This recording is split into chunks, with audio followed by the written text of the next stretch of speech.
One of the most reliable SUV dito sa Pilipinas. I got you ulit.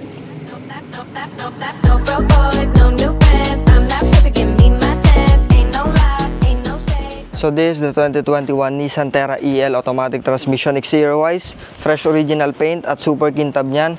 18 inches alloy wheels, naka-Toyo tires at sa harap, projector headlight, LED day running light, fog lamps at functional grille para sa intercooler turbo niya. At pagdating naman sa engine, it's a 2.5 liter inline 4 turbo diesel with CRDI technology automatic transmission engine. At napakaganda ng kondisyon ng makina na to. Dumaan na to sa 360 checkup natin, kaya Supreme Car certified na tong kotse na to. At sa pinakalikod, orig pa yung mga lens, may rear sensor, rear camera at sa trunk. Maluwag ang trunk space, kasya mga groceries nyo, at meron siya neto para pag ikakarga mo yung ref mo, pwede mong gawin to.